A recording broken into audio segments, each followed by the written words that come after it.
I don't look at you either. Yeah. All right. Well, welcome back, everybody. YouTube.com/Ryan's Vedic Astrology. I'm here again with Corey Dowds of eyeoftheveda.com, YouTube.com/eyeoftheveda.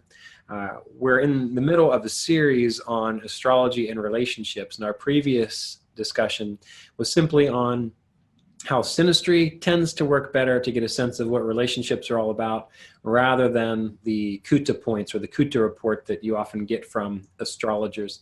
And in this section, we're going to discuss how gentle planets or benefic planets such as Venus, waxing moon, Jupiter, and a good Mercury, how they can affect relationships when it comes to things like synastry. And Corey reminded me that he had just finished up a series on his own channel. Again, that's youtube.com/eyeoftheveda on the Logitati Avashtas of Venus, the Avashtas of Venus. And do you want to say a little bit about that before we get started, what you covered, how it works? Yeah, I think I made the final video today, just went over the starvation of Venus, the delight, the agitation, the shame, just a series of videos on that. They're not too complicated, and then I'm about to make some example videos where I just look at a bunch of charts, people's Venuses, and just sort of assess things. Okay. Okay, so that's today, as far as Corey is concerned, is November 15th, 2018. And the only reason I specify that is because I have a number of videos in the queue, so this will be probably coming out in January at some point in time. So check around November 15th on Corey's channel, those videos.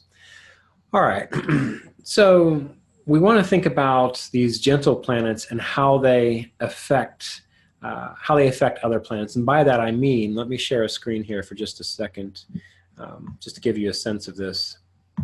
And this is just a random example chart that I made up. This is a chart where we have one person's chart on the outside and the other person's chart on the inside. And so, for example, there aren't too many planets overlapping by conjunction, by aspect. We can see a few things.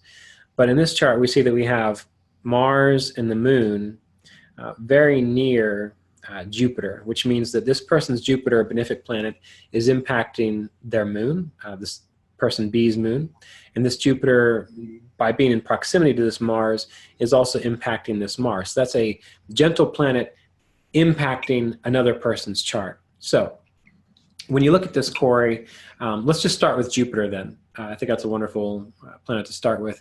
When you see someone who has, say, like this chart, Jupiter in Aquarius, and they also have, their partner has the moon in Aquarius, which means that if you put their two charts together, it's like a conjunction. What kind of experience do you typically see in regards to how they interact with each other, how they experience each other? That Jupiter-Moon kind of combination. Yeah, if you see the Jupiter and Moon overlapping, that's a really great one. I think that's one of the nicest ones to find, and you tend to always get along and feel jovial around that person. Usually, there is just more of a sense of like abundance and freedom of expression. Me and Ryan had a great experience teaching a workshop this summer when Jupiter and Moon happened to be lining up really well. It's just a great placement for that. So yeah, I'd say that's one of the luckier ones to have. What do you think, Ryan? Well, this is, if you look at this chart, we also have, looks like person B's moon is a waxing moon. And so that means that their moon is also benefic. So in this situation, we have two benefics coming together. And Corey gave a great example there with that workshop that we did. When we did that workshop, everyone in that course, there was probably about 16 people. It was for the Asheville School of Yoga and Massage. They have an Ayurvedic certification training. And they have a Jyotish or Vedic astrology section of it. So Corey and I co-taught that this summer. And when that occurred, Jupiter and Moon were in direct aspect to each other. The Moon was, I believe it was also waxing, if I recall correctly. And everyone in that class learned every technique that we taught almost immediately. It was as if they had studied this stuff before, things that would often take hours to teach previously. I'd say, okay, we're going to calculate how, remember this was for beginners, we're going to calculate how planetary dignity works. And there's a little bit of thinking about that going on. And for beginners, oftentimes it's hard. But they just got it within 10 minutes. All of them got it within 10 minutes because there is that support there of Jupiter, which is knowledge and wisdom and happiness and grace. And the moon, which represents a person's individualized sense of self, their emotional capacity. And Jupiter is a planet of expansion. The moon is a planet of feeling content. So when you have these two combinations together, oftentimes, especially in the area of life where it's falling, it's going to show two people who feel really well supported. The person with the Jupiter is going to feel loved and accepted and nurtured because of that moon. The person who has Jupiter on the moon, they're going to feel as if they can be optimistic and trust in anything and things are just going to go well. And in this person's chart, it looks like 1, 2, 3, 4, 5, 6. It's occurring in the 6th house from person A's chart, which means that this would be two individuals that could work really well together, meaning they could like work in the same office together. They could do the same job together and they would feel a sense of fulfillment because of that. We've got Mars there too. And Mars is a cruel planet, so we're not going to get into what Mars is doing. We'll do that in our next discussion. But here we have one person's Jupiter impacting another person's Mars, right? We've got person A who has Jupiter in Aquarius and person B who has Mars in Aquarius.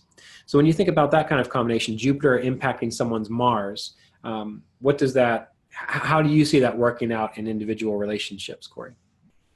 Well, this is kind of like what we were talking about, how with the synastry, there's this level of where the avashtas kind of come out. And that's a great avashta when you have Mars and Jupiter delighting each other. Mm-hmm. So I actually find that this person's Mars, our Mars is like our fire, and fire can be helpful and keep us warmer. It can hurt and burn things. And Jupiter is that guiding energy that makes fire be productive. So this person will usually, when Mars and Jupiter are on top of each other like that in a relationship, whoever has the Mars, and when they're with that person who has the Jupiter there, they just feel so like, wow, like I know what to do with my energy now. You know what I mean? Like they're like, yes, I've got all this. What do I do? What do I do? And then yes, now we go here. This is the way to go. This is where to direct it. So they feel really happy with that person. Or especially since Jupiter is like the ideal male planet. So the person who has that can kind of guide the relationship in that sense too sometimes. Right. Yeah. And, that's, I think some of the more important points to remember is that you will feel the way the avashta plays out. And Corey's example about Mars being energy, the fight, the passion, if this individual was not around someone with a helpful Jupiter, they might be more scattered. They might not know what to do. They might not know which are good fights to fight. But let's say they're a married couple. And let's say that the person with Mars there in Aquarius, that they're having difficulty at work, like a conflict at work, and they're about ready to just chew out their boss. But they come home and they talk to their spouse, and because that spouse has a wonderful Jupiter there, they feel soothed, and they get a direction from their spouse about what to do that is going to lead them to a greater sense of happiness and satisfaction, because that is what Jupiter is about, happiness and satisfaction in that regard. So yeah, exactly. Yeah, Jupiter does that. Jupiter does that with any planet he's with, in that if Jupiter is on top of any planet in another person's chart, he's generally going to bring a sense of direction, how to use that planet, knowledge, and also a greater sense of happiness of how to utilize the qualities and energies of that planet. So that's what Jupiter's going to do. And remember, now that I think about it, we could do a whole Lajatati Avashta's course on relationships, but let's go ahead and move on to Venus. So for you, Corey, when you see Venus on another person's we'll just pick a random planet in someone's chart, how does that Venus affect those planets? Okay, so let's say if Venus was on this person's Mars or whatever. Well, no, we already talked about that. Yeah, we did. So let's say it's how about Saturn? Let's say Venus. Let's say someone's Venus is on another person's Saturn. We'll say Venus is in Taurus, and Saturn. Person A has Venus in Taurus, and person B has Saturn in Taurus. And so in that case, person with Venus in Taurus, they're going to make that Saturn Taurus person feel incredibly good. just naturally, because Saturn is already in the sign of being delighted by Venus in the sign of Taurus. So that Saturn person is kind of in their life is looking for that Venus to delight them already. You know what I mean? And then when they finally meet that girl that has the Venus there, that's very strong. But we're just assuming that that's the female in this example. And then, but then from her position, from her standpoint, she will enjoy like making the other person happy, but she will feel a sense of lack, a sense of like doubt, a sense of coldness about the relationship, which the other person may not even be aware of all the time. So that's actually a very unique one, because if we think about it in terms of Avashtas, it's like Venus is kind of being starved by Saturn, but from Saturn's perspective, it's a really all good thing. So now, it's like, yeah, go ahead. Well, Venus is stronger than Saturn in that sense, so I would think it'd be overall a good thing, you know what I mean? And that the good that Venus gives is more than it gets hurt by. Right.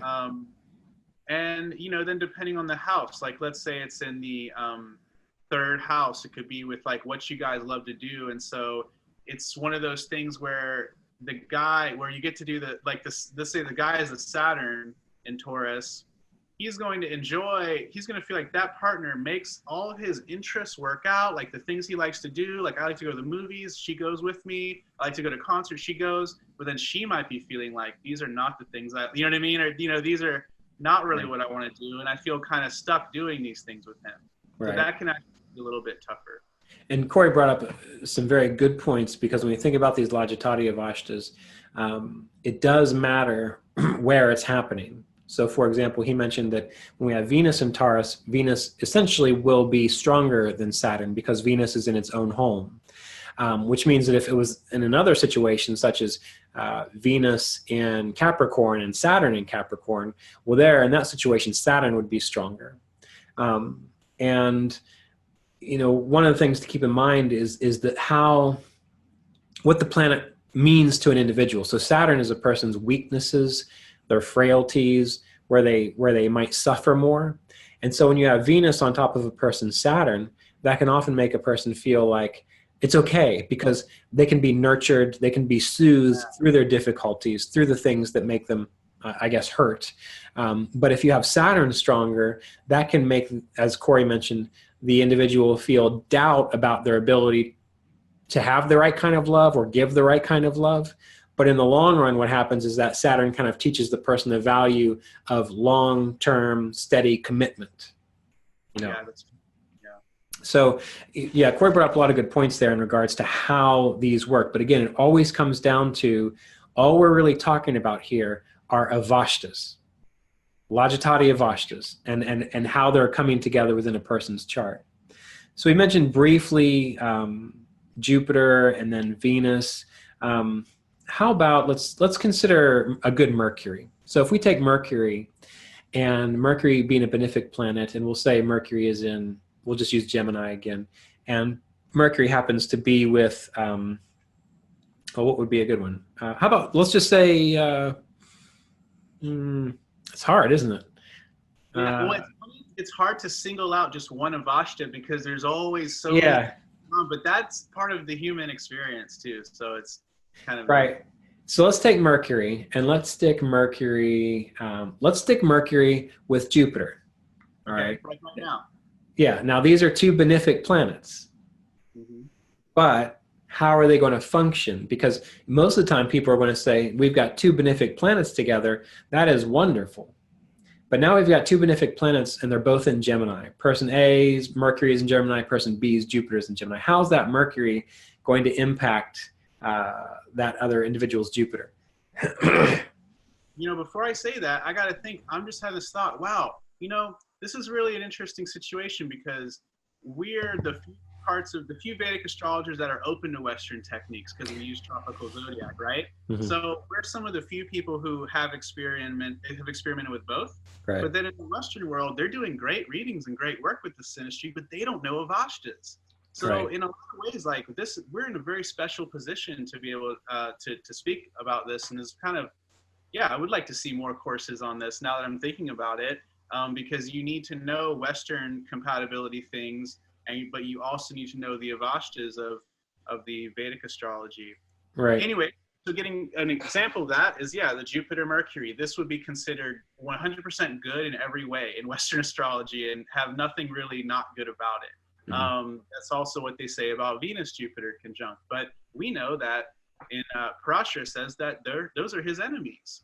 So when Jupiter is, let's say it's in Sag, like it is at the time of the filming of this video, with Mercury, that can be something where the person who has the Jupiter there, that's like their source of beliefs, their source of wisdom and happiness. And Mercury there will kind of create this Rajasic kind of restlessness at times that makes them feel like, oh, I was feeling really happy, but now you just brought all this new data and all these new things to me, or, oh, you just showed me my chart and all these problems I have, and now I have to worry about all these things. Right. And, you know, Mercury is just ephemera, just constant things, and there's always more to be learned. There's always a new gadget to be had. And so in a relationship, let's say it's in the 7th house.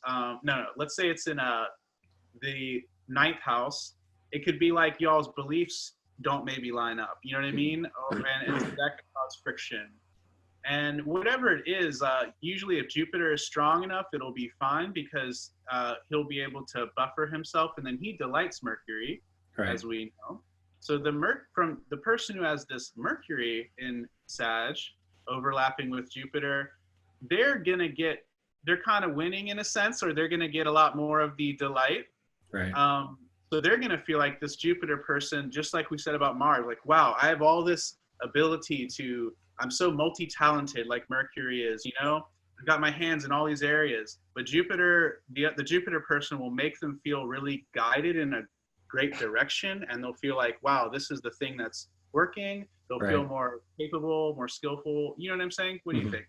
Yeah, I agree. You know, that's Jupiter, just like Saturn starves any planet that it's with in the same sign, Jupiter delights any planet that it's with. And so Jupiter with Mercury will make the person feel good about their information, about their ability to do good research, about sort of the things that they figure out. But on the other hand, you know, as you mentioned a little earlier, that Mercury on top of that Jupiter, it disturbs their happiness, because rather than allowing them to just sit back and take in all the great things there are, Mercury's looking for the next thing. Mercury's like, yeah, but what about this? And how about this trivia? And have you explored this? And so on. It's like when you meet really enthusiastic, curious astrological students, and they're on an excellent trajectory, but then all of a sudden they start taking all these side routes. They start thinking, yeah, but have you explored this? Have you explored that? And they start losing their focus. So oftentimes Mercury can do that to a Jupiter. It causes a person to lose their focus related to what's actually really going to make them happy. So here we have two benefic planets, which, as you mentioned in Western astrology, and I'm not a Western astrologer, so I don't know if that's true or not, but I'm going to trust you. If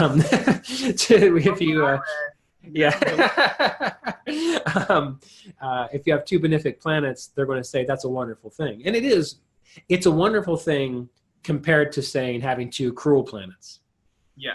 Me and Ryan can speak to that. And I mean, that's a good thing to have those, and it makes you very intelligent, precocious, and all these things. And so you can have that kind of dynamic in the relationship. But whoever is the Jupiter, like, especially if it's the man, or at least, I don't know, I've seen that. I can at least say that I've seen that, where the man's whole confidence can be thrown off by that Mercury at times. You know what I mean?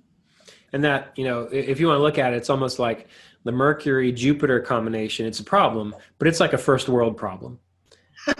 You know, it's like, you know, I have, you know, $3 million. Do I buy this house on the lake or that house on the lake? And they stress out about which one is perfect. That's a Mercury-Jupiter problem. It's not like I don't have any money and I just had my arm chopped off and I have a terrible disease and no one will take me in. That's like a real cruel, malefic planet kind of a problem. So we do have to be aware that when we talk about these levels of problem, some problems are not quite as intense as others. Yes, and most people with Mercury Jupiter conjunct, as long as it's not like one of them is debilitated, I've seen they're usually able to get into relationships. You know what I mean? And it's not like something that is really right. Okay.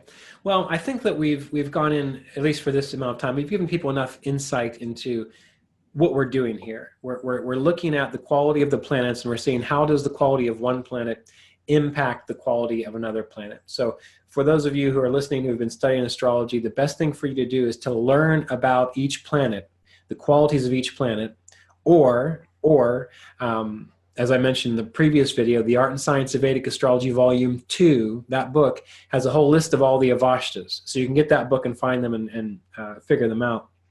You learn these things, you see how they overlap within a chart, and then you can make a fairly, almost, I would say 80 to 90% of the time, accurate statement about what is the experience going to be with that person, right? So before we move on to the cruel planets in our next discussion, do you have anything else you'd like to say about this, or any other thoughts that came up while we were talking, Corey? Oh no, but there was yeah, I've got his book right here, and I can say that yeah, it is a good book, and it does help you with those avashtas. And basically, this is a simple technique that I think a lot of people can benefit from with these videos, because everything if you already have studied that, just overlay it onto the 1st and 7th house, and yeah, just use the simple techniques you know. Yeah, exactly. And one other thing you can do, it's like right now we're just looking at conjunctions, meaning in the same sign. But this can also occur through mutual planetary aspects, where you have, say Mars aspecting Saturn, Saturn aspecting Mars. It's happening both ways, right? It doesn't have to happen both ways now that I think about it, because you could have, for example, I know one person who my Saturn is aspecting their Mars, but their Mars is not aspecting my Saturn. So every time I'm around them, I feel fine. But every time they're around me, they have this sense of like criticism, or the sense of like I'm doing a Saturn thing with them, because it's my Saturn impacting their Mars, trying to impede their will and their desire and these sorts of things. When that's not what's happening, it's just that that's the quality of the nature of that experience that occurs. But speaking of the cruel planets, we'll save that for our next discussion. So stay tuned, and here in a few days we will have the video dealing with the cruel planets, how they impact relationships. So thanks again for being here, Corey. Thanks.